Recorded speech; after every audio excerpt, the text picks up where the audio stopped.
Assalamu alaikum. As I was entering the hall and looked around and saw how powerful the gathering is,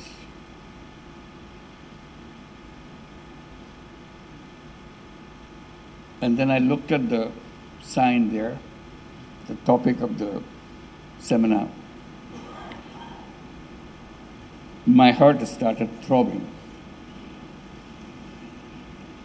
And it didn't stop since then. And it was throbbing as I heard the speeches louder and louder, with expectations. Expectations that we raise on three magic words: judiciary, independence, and efficiency. These three words define the foundation of the society. And July uprising gave us the opportunity to build that civilization. And this is where we are, defining each step of that foundation.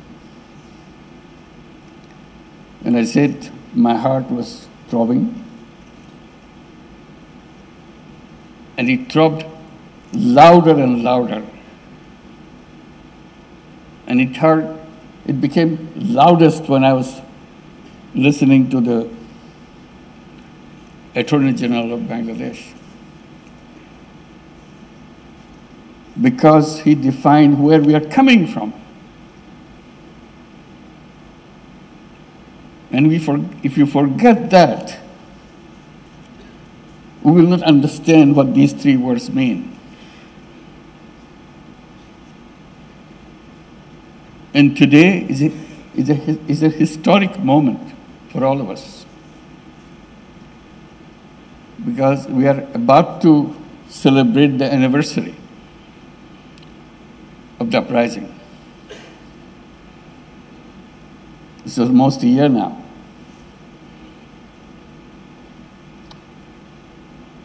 Our young people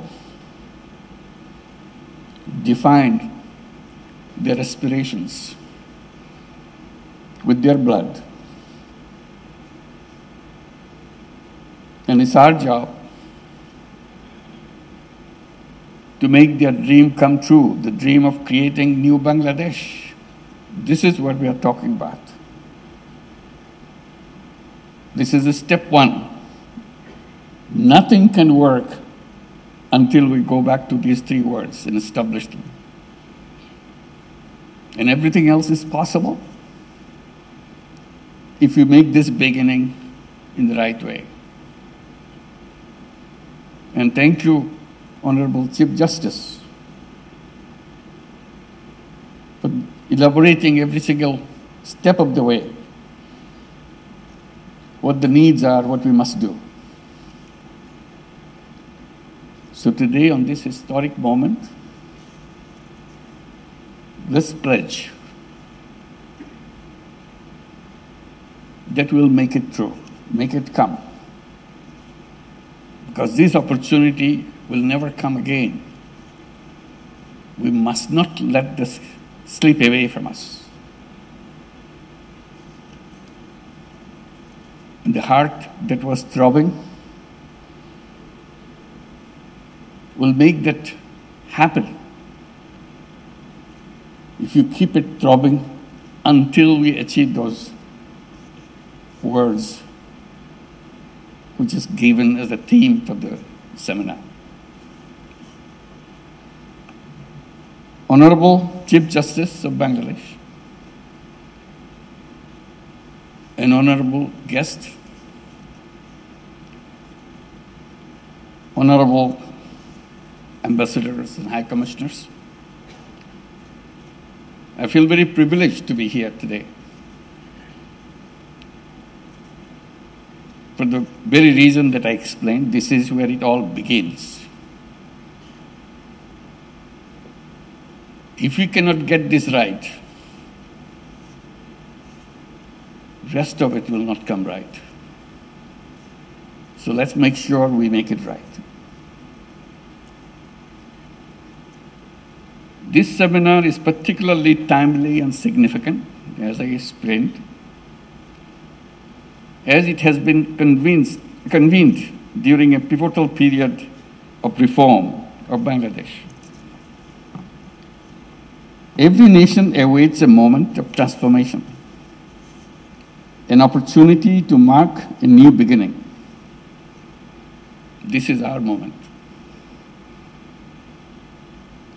We want to redress the past anarchies, maladministration, despotism, and authoritarianism, and to set the country on a path of good governance and rule of law. Such moments are not engineered. They are the product of organic popular urge to dismantle old establishments and their vestiges. These movements have no single author. Rather, they symbolize our unity.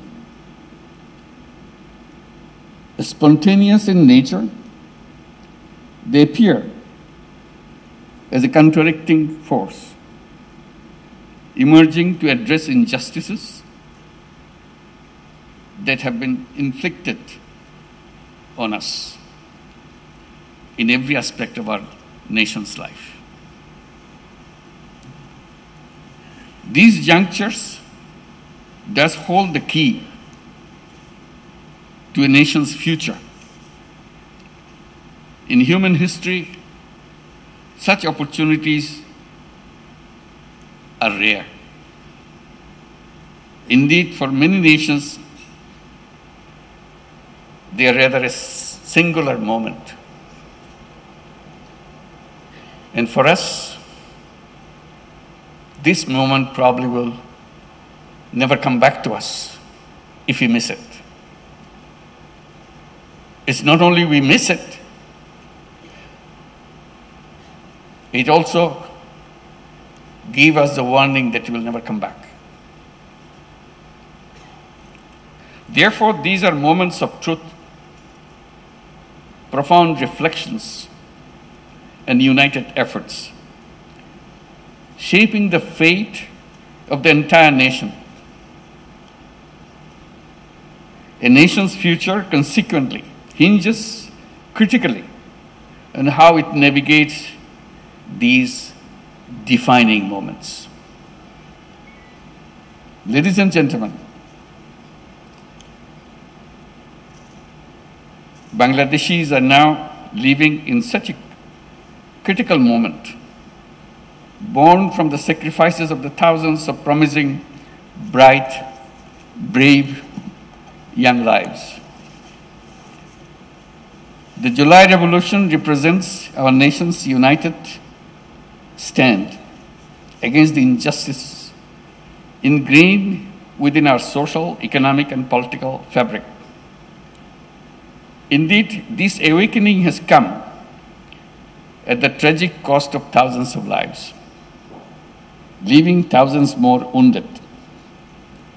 Now, we, the living, bear the solemn duty to realize the hopes and aspirations of the martyrdom and the wounded, of the martyred and the wounded.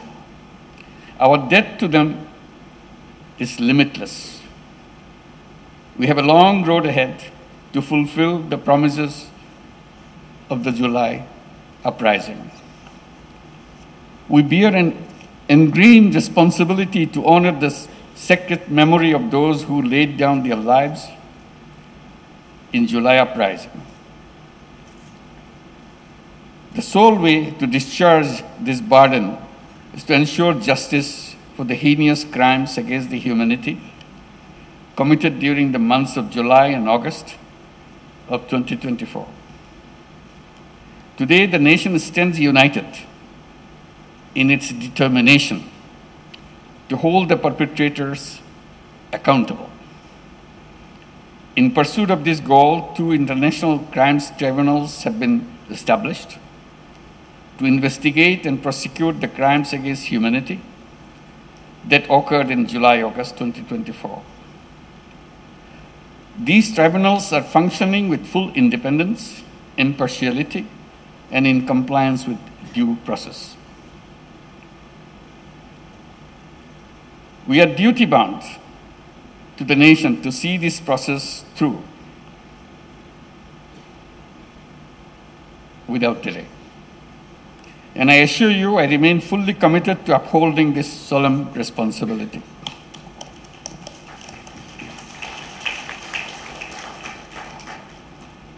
But we must keep in mind the July uprising was not merely about ousting a despotic regime.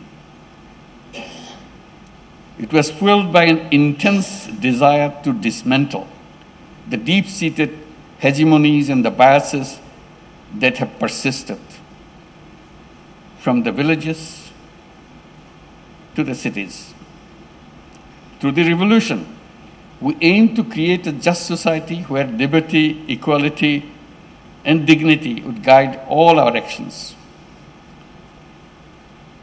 The uprising sought to break down the old order and rebuild the state so that no individual or party could ever become despotic or authoritarian. These hopes and aspirations now place upon us the daunting task of reimagining the state and redefining the boundaries of its key institutions. And today, we as stakeholders of this reform stand pledge-bound to do what we are owed. When we speak of reform, we are not talking about minor tweaks that will fall apart under the pressures of time and power. We speak of tasks left undone in the last 54 years since our independence.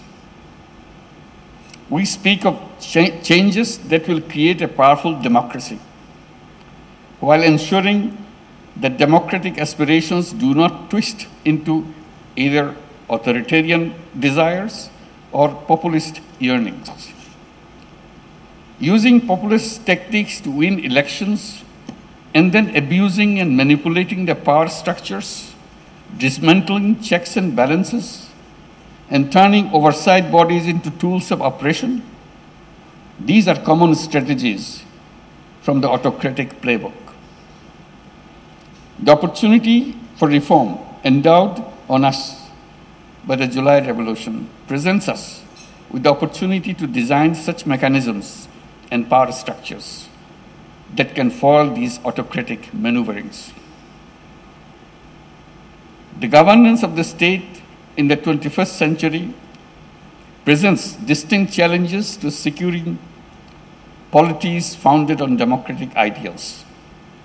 These challenges range from countering rising populism to repelling authoritarianism, illiberalism, and similar threats.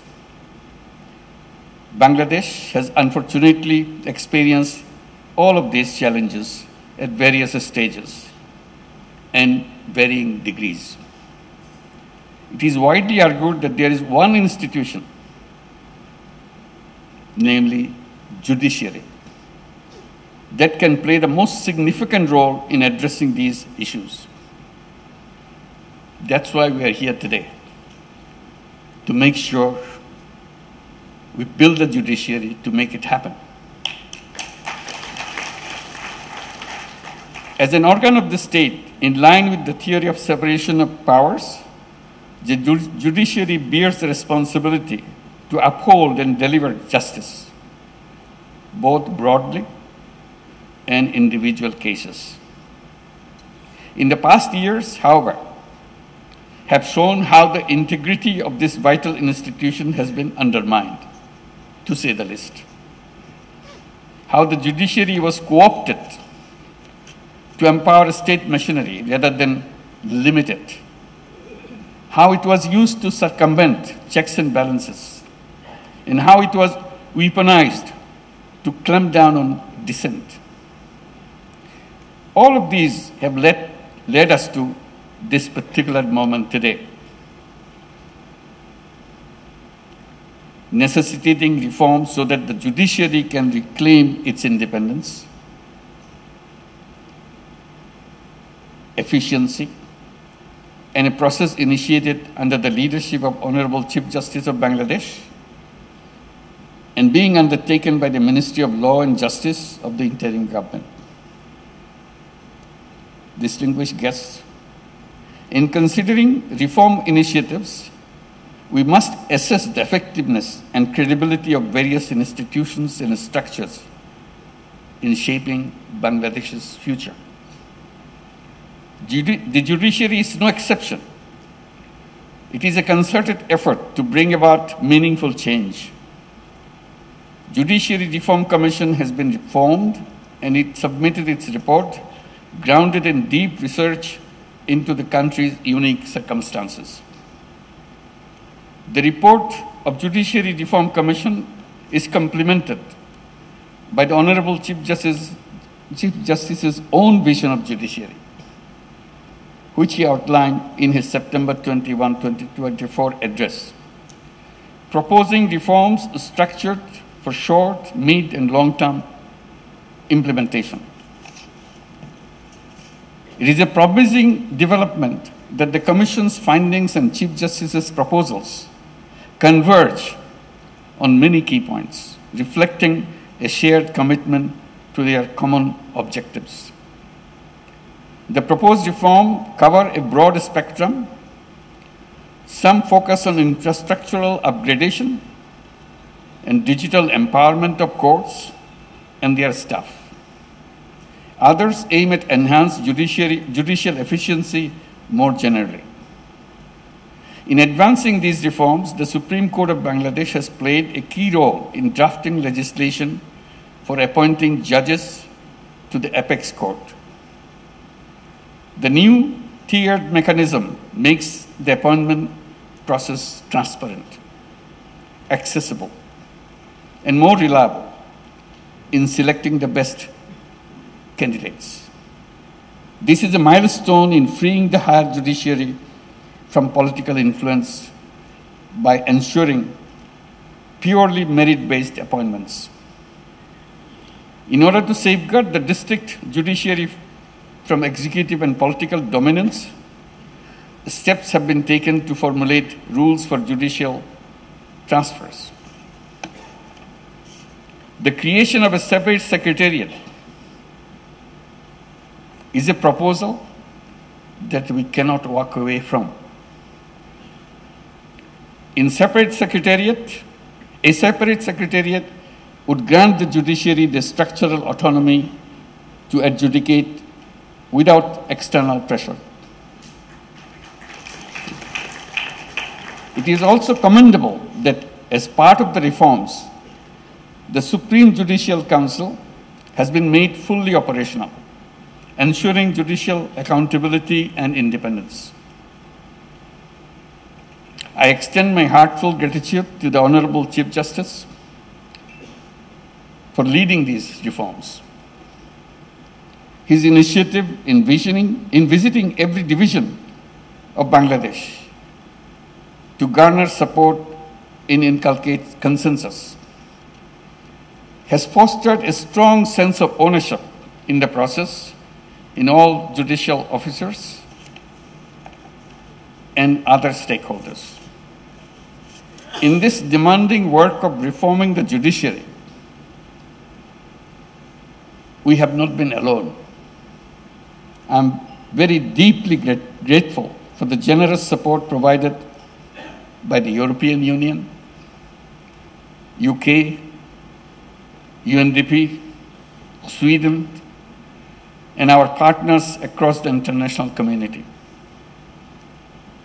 If fully implemented, these reforms will mark a new dawn for Bangladesh, fulfilling the aspirations for which so many have sacrificed. Let us not dwell on the past obstacles. Instead, let us move forward, act decisively, and realize the dreams of our martyrs by building a society of equality, dignity, and liberty. Ensuring an independent and efficient judiciary will significantly advance these pursuits. The judiciary's leadership in driving this reform is truly inspiring. We are deeply committed in achieving an efficient and independent judiciary, and we look forward to its effective realization. The fate of these crucial aspirations and initiatives depends entirely on our collective efforts. We must bear in mind that our actions during this significant period will echo through time, and we'll make it happen. Thank you very much.